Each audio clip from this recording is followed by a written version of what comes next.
পরিচিত মুখ একজন বিয়ে করলেই হয়েছে, সবাই সেটা ভাইরাল করতে ব্যস্ত হয়ে যায়। সবাই সেটা লোক কেন এভাবে ক্রিয়েট করলো, লোক কেন ওভাবে ক্রিয়েট করলো, এগুলো চিন্তা করতে করতে শেষ হয়ে যায়। কার লোক কিরকম হবে সেটা তো কেউ আপনাকে জিজ্ঞেস করে আসবে না।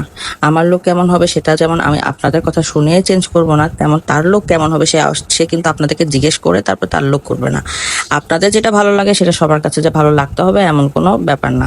তার শাড়ির দাম প্রায় ৮০ থেকে ৮৫ হাজার টাকা, অথচ এই ৮০ থেকে ৮৫ হাজার টাকা সে না খরচ করে একটা ২০ হাজার টাকা দামের বেনারসি শাড়ি যদি পরতো সেটা আপনাদের কাছে খুবই সুন্দর লাগতো।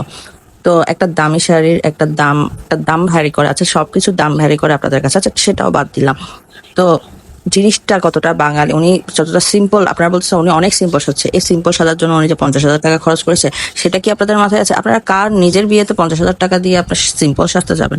যখন আপনারা একটা পার্লারে যান ১০ হাজার ২০ হাজার টাকা যখন একটা মানে আপনাদের মেকআপ আর্টিস্টরা যাবে, তখন সাথে সাথে আপনারা বলবেন আপু সাজ কিন্তু অনেক সুন্দর হওয়া দরকার। যখন একটা সিম্পল সাজ আপনাদেরকে করে দিবে, আপনারা কি করবেন? সাজটা এরকম হলো কেন, আপনি এত কম প্রোডাক্ট দিলেন কেন, আপনি এখান দিয়ে চোখে আই লুকটা এরকম করলেন কেন, আপনারাই তখন অনেক ধরনের কমেন্ট শুরু করবেন। এখন কথা সেটা না, কথা হচ্ছে যে আপনারা একজনকে পেলে এভাবে কেন পটায় ফেলেন? ভাইরাল করতে করতে করতে করতে একসময় মন থেকেই উঠে যায়।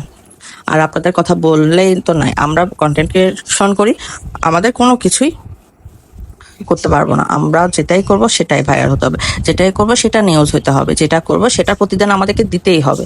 কিছুদিন আগে ক্রিম আপা জেলে গেছে, কিন্তু ক্রিম আপার সাথে ভিডিও আমারটা অ্যাড করে চ্যানেলের পেজে দিয়ে দিয়েছে। এই জিনিসটা কেন হলো? সেখান থেকে আমি ভাইরাল হয়েছি, ভাইরাল হইলেও আমার কিছু যায় আসে না, না হইলেও না। বাট জিনিসগুলো আপনারা যে করেন, এগুলো আরেকটা মানুষের ফ্যামিলিতে আরেকটা মানুষের কথাতে কেমন ধরনের ইম্প্যাক্ট পড়ে সেটা তো আপনারা অবশ্যই জানবেন না। আপনারা মনে করেন যে আরে ওরা পাবলিক ফিগার, ওরা পাবলিকে আসে ওদের সবকিছু দেখানোর জন্য। পাবলিকে আমরা ততটুকুই দেখাই যতটুকু আমাদের দেখানোর দরকার। যেটা দেখায় না সেটা আপনারা কখনোই জানেন। একটা মানুষ পিছনে কিরকম আছে সামনে কিরকম আছে সেটা আপনারা কখনোই জানবেন না।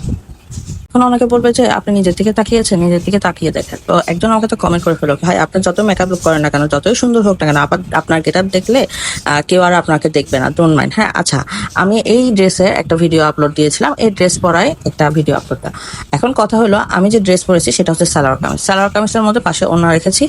ওড়না অনেকে রাখে না, আমি রেখেছি। আবার সবসময় যে আমি ওড়না রাখি তাও না, কারণ আমার পুরাটা বডি দেখা যায় না। আমি সাধারণত বাইরে গেলেও আমি কখনো 3 পিস বাদে কোনো কিছুই পরি না। আমার ওয়েস্টার্ন পরতে ভালো লাগে না, ওয়েস্টার্নে আমাকে ভালো লাগে না। আমার থেকে মনে হয় আমার ছোটবেলা থেকে কোনো অভ্যাস নেই ওয়েস্টার্ন পরে বড় হওয়া। আচ্ছা, এখন আমি যদি মেকআপ ভিডিও করি, সেখানে যদি আমি ওয়েস্টার্ন না পরি, সেক্ষেত্রে আপনারা দেখতেও অপছন্দ করে থাকে, সেক্ষেত্রে তো আমার কোনো দোষ নাই, রুচি আপনাদের। কারণ আপনারা সে ধরনের মানে আপনাদের সে ধরনের পরিবেশটা ছিল যে আপনারা ওয়েস্টার্ন পরে দেখতে অভ্যস্ত। ওয়েস্টার্নে আপনাদের লুক ক্রিয়েট করা, বা অনেক মেকআপ আর্টিস্ট আছে যারা ওনা ছাড়াও বের হয় রাস্তাঘাটে। আমি ওনা ছাড়া বের হই না, তো আমি ওনা ছাড়া বের হই না, আমি সালোয়ার কামিজ ছাড়া পরি না। এখন আপনাদের যদি আমাকে দেখতে মন চায় দেখেন, না দেখতে মন চায় কোনো সমস্যা নাই।